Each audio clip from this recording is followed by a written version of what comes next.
जिस गंगा में हम एक डुबकी लगाते हैं, फिर से उसी गंगा में दूसरी डुबकी नहीं लगाते, इसलिए कि गंगा का पानी एक क्षण ठहरा ही नहीं है, कोई ठहराव नहीं उसमें, लगातार बह रहा है पानी, पानी आ रहा है और पानी जा रहा है, एक प्रवाह है। हमारा विज्ञान क्या कहता है, हमारा भौतिक विज्ञान क्या कह रहा है, ये हमारा जो जीवन है, जो संसार है, एक प्रवाह है, बह रहा है ना। विज्ञान क्या बोलता है, इसमें कहीं कोई स्थिरता नहीं, कहीं कोई ऐसा सच नहीं है कि बस यही है। ये तो गंगा की धारा है जो बह रही है। हमारा वेद क्या बोल रहा है, गंगा की धारा बहती चली जा रही है और हम इसी बहने को सच मानते हैं कि यही है, यही सच्चा है।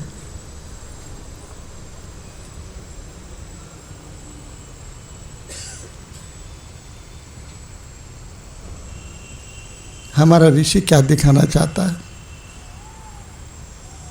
जो आप देखो, ध्यान से समझो मेरी बात, जो आप खड़े हो गंगा के तट पर, गंगा की धार बहती जाती है ना, गंगा का पानी बहता जाता है और तट देखो, उसका जो किनारा है, जहाँ तुम खड़े हो, जहाँ गंगा को देख रहे हो, तो कहते हो कि गंगा तो बहती जा रही है, लेकिन उसका किनारा एक दूसरा सच है।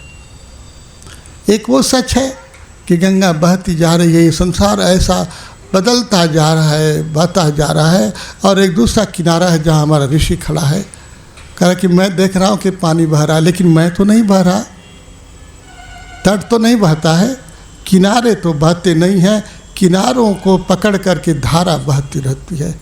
तो मेरे बंधु, ये सच्चा है कि ये सच्चा? आप जो कहते हो कि मैंने गंगा जी में फिर से मैं उसी गंगा में नहाया हूँ, क्यों कहते हो? उसमें एक सच्चाई है, क्योंकि किनारा नहीं बहा, किनारा तो वही था, मार्कंडेय जी वही हैं, दशाश्वमेध वही है, घाट नहीं बदले मेरे बंधु, धारा तो बदलती गई, पानी बदलता गया, लेकिन जो घाट था, जो किनारा था, वो बदला नहीं। एक सच्चा हो जो हमारा विज्ञान दिखा रहा है हमको, एक सच्चाई है वो।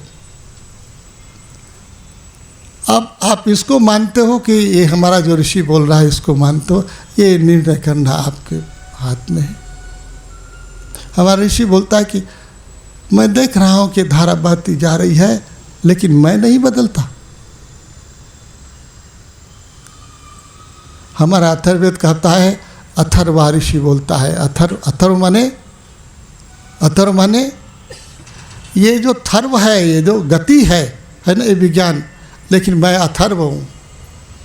अथर्व माने मैं स्थिर हूँ, मैं स्थिति में हूँ, ये गति में है और मैं स्थिति में हूँ। स्थिति के आधार पर ये गतिमान है, ये धारा गतिमान है। दो सत्य हुआ, ख्याल करो, एक सत्य ऋषि का हुआ और दूसरा सत्य हमारे संसार का हुआ। संसार की व्याख्या करने वाला हमारा विज्ञान है, और इस विज्ञान को जानने वाला, समझने वाला हमारा ऋषि है कि तुम बहते जा रहे हो, लेकिन मैं नहीं बह रहा, मैं नहीं बहता। एक तट वाला सच है और एक धार वाला सच है और एक आधार का सच है। देखो, ख्याल करो, तट माने, देखो बताओ, तट माने, तट के धारा के कितने तट होंगे? इस पार और तट दो होंगे, दो होंगे। इस पार और उस पार का भेद पता लगेगा ना, तट दो होंगे? नहीं, ख्याल से सोचो, देखो, ध्यान से समझो, थोड़ी कठिन बात लगेगी। तट दिख रहा है कि उस पार है और इस पार है, और धीरे से उसको नीचे ले आओ। दोनों तटों का मिलन होता है कि नहीं? ये दो तट नहीं मेरे बंधु, ये धारा जिस पर बह रही उसका जो आधार है वो नहीं बहता। किसी भी धार का आधार कभी नहीं बहता, स्थिर होता है, स्थित होता है। धारा भी चाहिए और आधार भी चाहिए, ये कहने वाला हमारा ब्रह्म विज्ञान है, अथर्ववेद। ये अथर्ववेद हमको इसका ज्ञान देता है कि जो भौतिक विज्ञान है, संसार को बदल जाने वाला, ये जो सच दिखा रहा है, देखो बुद्ध भी तो यही कह रहे हैं संसार बदलने वाला है। तुम्हारा महात्मा संत भी तो ही बोल रहे हैं कि क्षण क्षण सब कुछ बदल रहा है, क्षण क्षण बदल रहा है। और यह कह करके तुमसे कहते हैं सब बदल जाने वाला है, सब मर जाने वाला, सब विनाशी है। और तो क्या तुम समझते हो सब विनाशी है, सब मर जाने वाला है? तुम उलट कर उनसे पूछते कि तुम बताओ, तुम जो बोलते हो कि ये सब बदल जाने वाले हैं, और तुम क्या हो? यदि सचमुच में वो अथर्व को जानता तो बताता कि मैं बदलने वाला नहीं। तो तुम्हें ये सच भी चाहिए मेरे बंधु। एक सच जो तुमने जाना है वो बाहर का, और एक सच जो तुम सचमुच में हो, मैं नहीं बदलने वाला हूँ, मैं अपरिवर्तनशील हूँ। एक परिवर्तनशीलता का जगत है, एक सच है, और दूसरा अपरिवर्तनशीलता का जगत। बात बैठती, स्पष्ट बात है। तो ये दो सत्य हुए ना। हमारा ऋषि कहता कि दो सत्य नहीं है, हम अथर्व हैं। हम न होते तो ये कैसे होता? आधार बोल रहा है कि यदि हम न होते तो ये धार कैसे चलती, धार कैसे होती? और वो धार बोल रही है कि मेरे चलने के कारण तो तुम हो।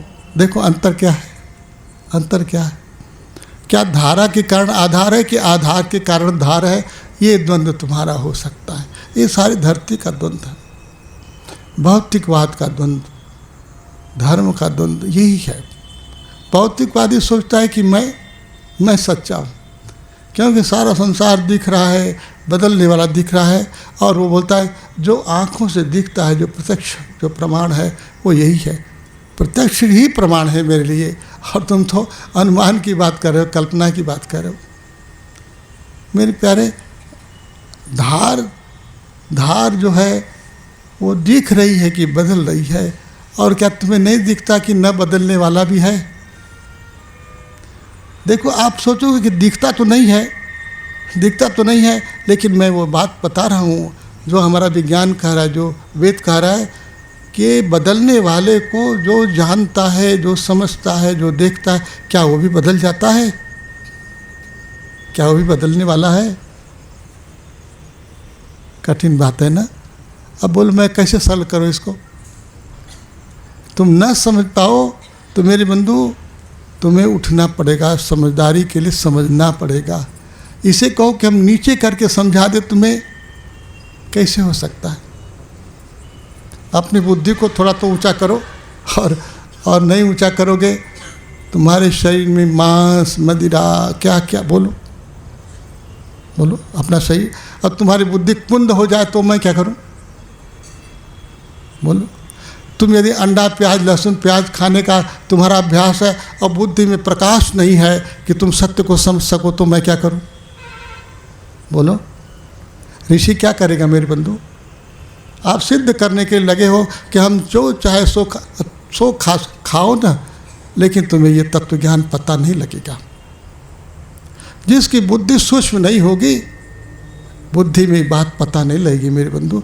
बुद्धि को सूक्ष्म करने के लिए ये विज्ञान है। ये मत जानो कि इससे धर्म का कुछ बिगड़ जाता है। तुम्हारा मन के जो सो खाओ, धर्म ने तुमको कभी भी मना नहीं किया है। अब मना किया है तो इसीलिए कि तुम बुद्धिमान बनो, तुम ऊंचे उठो। आप कहते हो कि मैं उठना ही नहीं चाहता, मुझे रहूँगा यही, जो बताना हो सो बताओ। तो मैं हाथ जोड़ूंगा ना कि मैं बता नहीं सकता। और इसीलिए हमारे ऋषियों ने कहा कि भाई थोड़ा तो आगे बढ़ो, तुम्हारे संस्कार प्रबल हो, थोड़ा तो कर्म का जगत ऐसा बनाओ कि तुम बलशाली हो सको, उन्नत हो सको। और उन्नत होना नहीं चाहते हो तो तुम्हारे पास क्या व्यवस्था हो सकती है? एक धारा थी कि मानव समाज को धीरे धीरे उन्नत करना है, और एक व्यवस्था ये है कि निम्नतम तक हमको ज्ञान पहुंचाना है। उन्नत होने की आवश्यकता क्या होगी? कोई ज़रूरत नहीं, हमको यही रोटी कपड़ा मिल सकता है, हमको ऊंचाई में उठने की कोई बड़ी आवश्यकता नहीं है। हमको तो रोटी ही चाहिए, कपड़ा ही चाहिए, मकान ही चाहिए, यही चाहिए ना। और यही चाहिए तो इसके लिए तुमको बहुत सूक्ष्म बुद्धि वाला होने की कोई आवश्यकता नहीं मेरे बंधु। मत जानो कि जो डॉक्टर हो गया बड़े सूक्ष्म बुद्धि का हो गया। तुम समझते हो कि डॉक्टर हो गए, इंजीनियर हो गए, PhD कर लिया, तुम समझते हो कि हम बड़े सूक्ष्म बुद्धि के हो गए। अभी तुम्हारी बुद्धि की सूक्ष्मता नहीं है। बुद्धि की सूक्ष्मता तो उस तत्व को जानने की सूक्ष्मता है।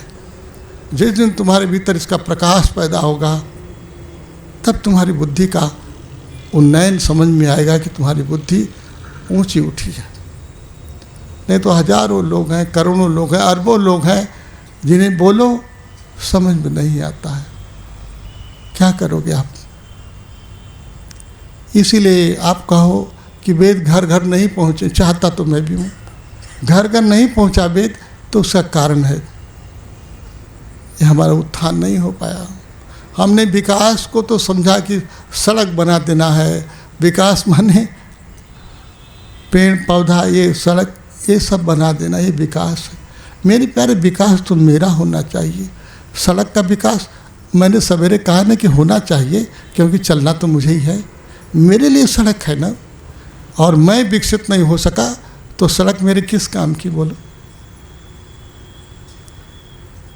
बाहर का जो विज्ञान है, जो भौतिक विज्ञान मेरे लिए बना है ना, ये जो प्रकाश बना, ये जो सब आज जो ये सब यंत्र सामने लगे हैं, ये सब मेरे लिए बने तो हैं। मैं ही इसका उपभोग करने वाला हूँ। यदि मैं ही नहीं ऊंचा उठ पाया, मुझ पर ध्यान मेरा नहीं गया, तो मेरे बंधु सारा विकास तो बेकार होगा। विकसित तो हमको होना है। इसलिए आपसे मैंने कहा कि उपनयन होगा आपका, तब वेद समझोगे आप। अपने शरीर में जब आप इस ढंग पर इस तैयारी कर पाओगे कि अपने शरीर को शुद्ध करेंगे, निर्मल करेंगे, बलशाली बनाएंगे, तो फिर इसके भीतर वो चेतना जाग सकती है जो इस सत्य को धारण करने वाली हो। और धारण कैसे करने वाली होगी? देखो, मैं थोड़ी सूक्ष्म बात कहने जा रहा हूँ, पकड़ो मेरी बात। ये जो आधार है वो नहीं बदलने वाला है ना, अपरिवर्तनशील है ना। लगता तो सर तो हिलाओ कम से कम मेरे सामने, हम जाने कि हाँ कि नहीं। ये जो आधार है, जो किनारा है, जो तट है, वो नहीं बदलने वाला, यही ना। और जो धारा है ये बदलने वाली। दो सच हुआ ना, दो हुआ है ना। धारा बदलने वाली है और आधार नहीं बदलने वाला। अब बताओ, धारा बदलने वाली है ना, धारा बदलने वाली है, ये तो नहीं बदलेगी।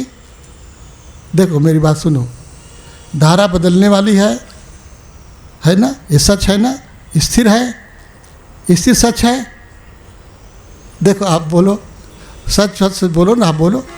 मेरा कहने का क्या मतलब है? धारा बदल जाने वाली है ना, धारा का नाम ही जो बदलता रहे। तो जो बदलता रहे इसका मतलब है कि ये तो कभी नहीं बदलेगा ना। नहीं मेरी बात बोलो। आप ही कह रहे हो कि ये धारा जो है वो नहीं बदलने वाली है, तो जो नहीं बदलने वाला ये ज्ञान है, ये सिद्धांत है, वो तो स्थिर हुआ ना, स्थिर हुआ ना, अपरिवर्तनशील हुआ कि नहीं? ये परिवर्तनशील संसार ऐसा ही रहेगा, परिवर्तित ही होता रहेगा। इसका मतलब कि परिवर्तन कभी भी परिवर्तित नहीं होगा, तो स्थिर ही होगा ना। ये धारा जो है वो बदलने वाली है, कभी नहीं बदलेगी। इसका मतलब है कि ये अपरिवर्तनशील है। तो मैंने तो कहा है कि जो आधार है वो अपरिवर्तनशील है, और ये धारा भी अपरिवर्तनशील ही है मेरे बंधु। दो सत्य हो गया ना। एक सत्य ये कि धारा बह रही है ना, और एक सत्य ये कि हम इसको देखने वाले हैं, हम नहीं बदलने वाले। तो आप कह रहे हो कि ये दो सत्य हैं, दो सत्य नहीं हैं। क्यों? कि जो धारा है इसका बदलाव कभी भी नहीं बदलेगा। इसका मतलब कि वो भी इसी अपरिवर्तनशील सत्य के आधार पर ही बह रहा है।